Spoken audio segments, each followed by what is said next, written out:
I'm Stumpy Nubs, this is Mustache Mike, and we're about to take you behind the sawdust. So let's get started with the woodworking news. Mike Rainville has finally got the honor he deserves.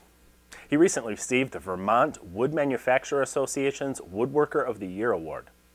Of course, he's served on the board of the association that gives out the award for the last 16 years as its president, but that's neither here nor there. He says the award is usually given to someone who's done something in their business that's innovative or motivating, and they just happen to think he qualifies for the award this year, which just happens to be right before he retires. Sounds to me like someone said, Mike's retiring, what should we get him? I don't know, just give him that award. All kidding aside, Rainsville has run a woodworking business since 1979, employing 40 people, and he owns a woodcraft store in Middlebury. So, he has done plenty for woodworking in Vermont. Steel City Tool Works is no more. The popular machinery maker with the By Woodworkers for Woodworkers slogan closed its doors on March the 31st. The company set out in 2005 to change the rules of the industry. They hired a small staff of veteran designers to create a line of high-quality woodworking machines. But they seem to struggle with their vision from the start, and after several restructurings over the last decade of business, little remained of the original version. If you own a Steel City machine, you can still get replacement parts through their technical support line. The National Hardware Show is celebrating its 70th anniversary March 5th through 7th at the classiest of all locations, Las Vegas, where Britney Spears recently stopped her show to cuss out a fan for calling her fat. As someone who used to run a hardware store, I can tell you that these shows can get pretty wild. I remember one year we totally took over the Radisson Hotel in Toledo. Imagine 3 wild hardware guys hitting the continental breakfast. They said I couldn't fill my pockets with muffins for lunch, but I paid $40 for this room. I could do what I want. At the show, they were giving away all kinds of stuff. Glue samples, people were mixing their own paints and stains.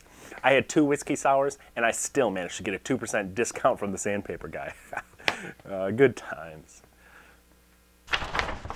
Glenn Huey and Chuck Bender recently took on one of the roughest subjects in wood finishing, steel wool versus steel wool substitute. Many woodworkers use steel wool between coats of finish or for a final buff after it's dried. Others prefer Scotch-Brite pads or other substitutes. But do the substitutes really work as well? Well, Glenn likes the way Scotch-Brite pads can be wrapped around the edge of a molding, while Chuck believes that steel wool cuts the finish better. But the big tip to come out of their conversation was that they don't think you should use steel wool between coats of finish at all because it can leave a film that can cause adhesion problems for your next coat. Fine sandpaper is a better choice between coats, while steel wool is great for a final buffing. It was a gripping discussion, as you can tell, and you can listen to it for yourself at the link below. Chris Schwartz is throwing convention out the window of his small hand tool workshop. In a recent blog, he takes exception with hand tool plane theory that states long planes are for straightening wood while short planes are for smoothing it. He says that all planes can do some straightening work and most can do some smoothing too. In fact, some of the finest woodworkers do most of their work with a single plane. The long and short of it, according to Chris, is this. A hand plane can easily and reliably flatten a surface that is about twice the length of its sole. There are some exceptions to the rule, which is why you will want to read this blog over at Popular Woodworking.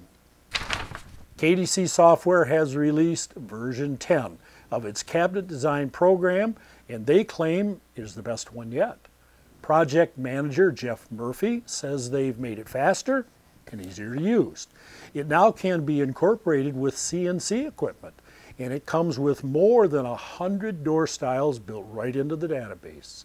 This version also optimizes work with a touch tablet software, allowing you to show customers what their cabinets will look like and even control shop machines.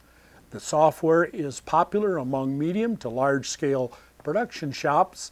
It costs about $2,000, but they also have a monthly rental plan. Now, that may not be useful information to the average garage woodworker, but professional shops will want to check it out for sure. If you're literate, you'll literally love this next story. Firefly Books and Fine Woodworking have teamed up to give away a pair of books on canoe making. Imagine yourself drifting down a glassy stream, the birds chirping in the air, the occasional trout jumps up into your boat. That's living. But you can't live the good life unless you have a sweet, sweet canoe. And what better way to own one than to build it yourself? Go to the link in the show notes and leave a comment on the finewoodworking.com blog to win a copy of Canoe Craft by Ted Moores or Canoe Paddles by Warren and Gidmark. That's all there is to it. The deadline is April 29th. Making a canoe out of wood may be a pretty cool idea, but a penny farthing bicycle? Now that takes it to a whole new level. Ron Schroeder of Jacksonville, Florida, a cancer survivor who said he wanted to let some of his crazy out before he passed, has proven once again that woodworkers are the greatest people on the face of the earth. His big wheel bike incorporates a unique walking rear end drive that has to be seen to be believed. You can see it in a blog written by Ben Blackmar at the link in the show notes. Using wood in bicycle making is nothing new. In fact, an interesting article found in the May 1896 issue of Stove and Hardware Reporter, yes, there was an entire magazine about stoves and hardware, noted that the effect the bicycle was having on the lumber trade. It said that American factories would produce nearly 800,000 bicycles in 1896, and most would have wooden rims. Each rim required 2.5 board feet of rock elm. That meant that 6 million board feet of the wood was being consumed each year on rims alone, not to mention other wooden bike parts. The author complained that all of the select elm was going to the rims, raising the price and making good grades difficult to find for other industries. If that wasn't problem enough, there was a new trend toward wooden handlebars that threatened to wreak havoc on the supply of hickory. And then there was the wooden crates that the bicycles were shipped in. The author's point was that such a minor piece of fluffery as a bicycle having a noticeable effect on the massive American lumber industry was further proof of how important wood is to mankind. Thanks to Jeff Burks for sharing this interesting article. Bridge City Tool Works makes heirloom quality hand tools like infill planes and marking gauges. But a chopstick maker? Recently, John Economaki came up with an idea of a planing jig for making chopsticks for a trade show they were attending in China. What they came up with was an innovative base that holds a strip of wood at an angle and a mating plane that shaves material away while using the entire width of the blade. The result is a perfectly tapered set of chopsticks in about 5 minutes. This will never catch on, right? Well, it was a huge hit at the show, and what began as a novelty is now going into production. As with all Bridge City tools, the cost is likely to be high, but I suspect a jig like that would be far easier for me to use than those stinking chopsticks are to eat with. This Ted's Woodworking guy is getting out of control. It's time to put a stop to it. If you don't know who I'm talking about, Ted Woody McGrath is a made-up guy that only exists on the internet. The photo of him on his website is a stock image you can buy for a few bucks at several clip art sites. Those so-called endorsements he's got on his site, like AOL, Entrepreneur, CNN, USA Today, none of these have endorsed him or his amazing set of 16,000 woodworking plans on DVD. So the whole thing starts out with a big old whopper of a lie right on his homepage. What TED really is an international scam that has done more harm than good to the woodworking industry by far. But how is that possible, you say? There are people who have produced glowing reviews of his collection. They seem satisfied. Well, what these people aren't telling you is that Ted's Woodworking is selling stolen woodworking plans. The vast majority of his 16,000 plans were gleaned from the internet and are copyrighted work of others. In many cases, the creators were giving the plans out for free, but that doesn't mean that Ted can package them and charge you 50 bucks. That's theft. And that's not where it ends. The collection includes plans stolen from various woodworking magazines and websites that are actually selling their plans, trying to make a living from their hard work, only to have these freeloading dirtbags take the food from their mouths. It blows my mind that there are people who will actually say it's a good value because it saves them all the time they would have to spend searching the internet to get those plans for free. How about this? I'll come over to your house and steal everything you own. It's a great deal for me because it saves me all the time I'd otherwise have to spend shopping for the stuff on my own. But this isn't just about stealing woodworking plans. It's about cockroaches. Yes, the people that sell this scam are the cockroaches of the internet.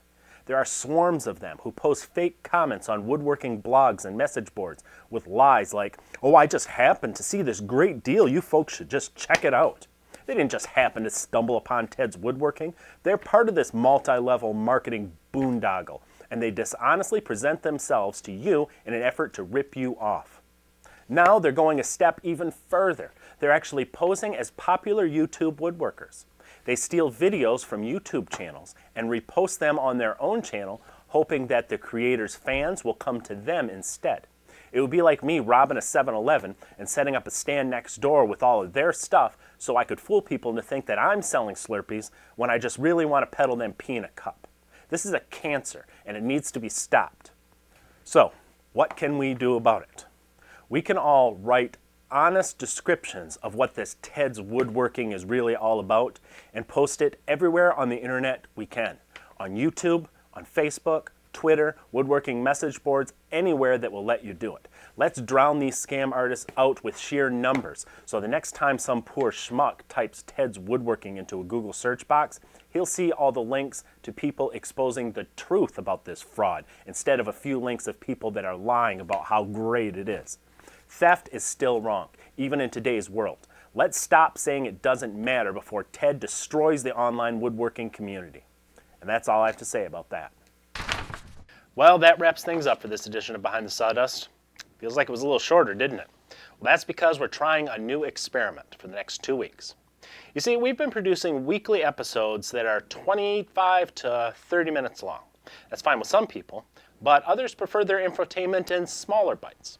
So, what we're going to try doing is breaking each episode up into 3 episodes of about 10 to 15 minutes each.